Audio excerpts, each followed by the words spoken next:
Hello नमस्ते, मी गंगा. माझ्या चॅनलमध्ये तुमचं खूप मनापासून स्वागत. आजच्या रेसिपीसाठी लागणारं साहित्य आहे 1 वाटी डेसिकेटेड कोकोनट, अर्धा वाटी मिल्क पावडर, अर्धा वाटी साखर आणि थोडंसं दूध घेतलेलं आहे.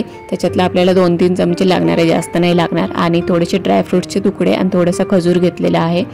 तर सगळ्यात अगोदर आपण डेसिकेटेड कोकोनट आणि साखर आणि मिल्क पावडर मिक्सरमध्ये बारीक फिरवून घ्यायचे.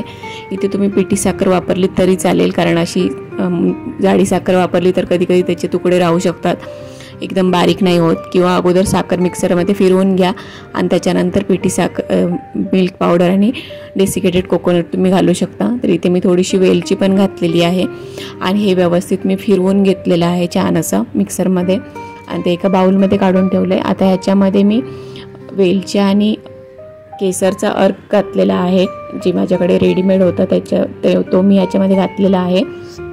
आणि इथे 2 ते 3 चमचे मी दूध घातलेलं आहे.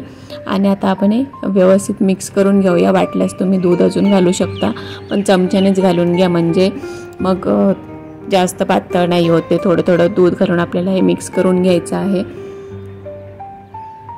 आणि जो केसर आणि वेलचीचा अर्क घातला त्याच्यामुळे याला छान कलर येतोय. तर इथे तुम्ही दूध पण केसर घालून ते दूध वापरलं तरी चालेल, किंवा नंतर नाहीतर मग कलर घातला इथे तरी चालेल, किंवा तुमच्या आवडीचा जो कलर असेल त्याप्रमाणे तुम्ही बनवू शकता. तर मी हे आता व्यवस्थित भिजवून घेते. हे बघा, अशा प्रकारे व्यवस्थित भिजवून घेतलेलं आहे आणि जास्त दूध लागलेलं नाही आहे. जेवढं मी अगोदर घातले तेवढ्याच दुधामध्ये हे भिजवलेलं आहे, परत मी दूध वापरलेलं नाही आहे. तरी आता आपण असं साईडला ठेवूया आणि जे आपण ड्रायफ्रूट्स कट करून घेतलेले ते आपण तयार करून घेऊया. तर त्याच्यासाठी मी खजूर जो आहे तो मिक्सरमध्ये जरासा फिरवून घेतला आहे बाइंडिंग येण्यासाठी, आणि तो या ड्रायफ्रूट्समध्ये मिक्स करून त्याचा छान असा गोळा बनवून घेणार आहे. म्हणजे याला आपल्याला वेगळं काही स्वीट घालण्याची गरज नाही आहे. तर आता आपण जे मिश्रण तयार केलं आहे ते एका मी पेपरवर ठेवलेलं आहे आणि त्याला तेल पण सुटलेलं आहे बघा खोबऱ्याचं. तर मी ह्याला वेगळं तेल किंवा तूप काही लावलेलं नाही आहे. आणि हे आता आपण छान असं लाटून घ्यायचं आहे, एकदम पातळ अशी पोळी तयार करून घ्यायची आहे चौकोनी आकाराची. तर आयत आकाराची, आणि आपण छान असं लाटून घेऊया.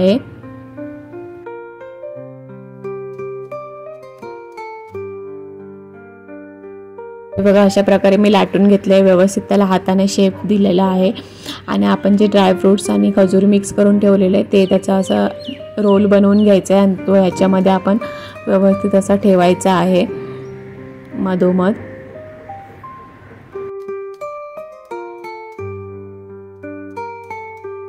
हे बघा, अशा प्रकारे. आणि दोन्ही साईडने आपल्याला हे फोल्ड करून घ्यायचं आहे आणि त्याला छान असा शेप द्यायचा आहे. तुम्ही गोल शेप देऊ शकता किंवा मग चौकोनी शेप पण देऊ शकता. तर अशा प्रकारे छान शेप द्यायचा आहे त्याला. आणि हे आपण व्यवस्थित प्रेस करून घ्यायचं आहे आणि हे थोड्या वेळासाठी आपल्याला फ्रीजरमध्ये ठेवायचं आहे, 15-20 मिनटासाठी किंवा अर्धा तासासाठी, म्हणजे छान सेट होईल. आणि नंतर मग आपल्याला हे कट करून घ्यायचं आहे. तर हे मी अर्धा तास फ्रीजमध्ये ठेवलेलं होतं बघा, आणि छान सेट झालेलं आहे. तर आता मी वरची प्लास्टिकची पिशवी काढून घेतलेली आहे आणि आता आपण हे कट करून घेऊया.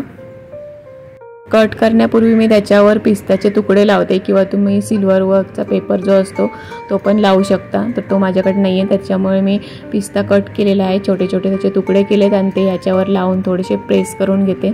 हे तुम्ही सुरुवातीला लावलेत तरी चालेल, फ्रीजमध्ये ठेवायच्या अगोदर.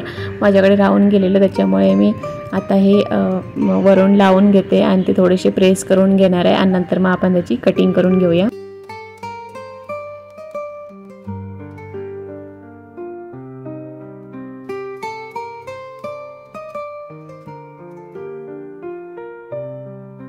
तर हे बघा, अशा प्रकारे कट करून घेतलेले आहे आणि आपली ही स्वीट डिश तयार झालेली आहे. आजची ही रेसिपी तुम्हाला कशी वाटली ती मला नक्की कमेंट करून सांगा. आणि जर आवडली असेल तर व्हिडिओला लाईक करा, शेअर करा. आणि माझ्या चॅनलला जर तुम्ही अजूनपर्यंत सबस्क्राईब केलं नसेल तर प्लीज सबस्क्राईब करायला विसरू नका. सोबतच बेल आयकॉन पण प्रेस करा, म्हणजे मी जे पण व्हिडिओ अपलोड करेल त्या सगळ्या व्हिडिओचं नोटिफिकेशन तुम्हाला मिळेल आणि तुम्ही माझे सगळे व्हिडिओ बघू शकाल. थँक्यू.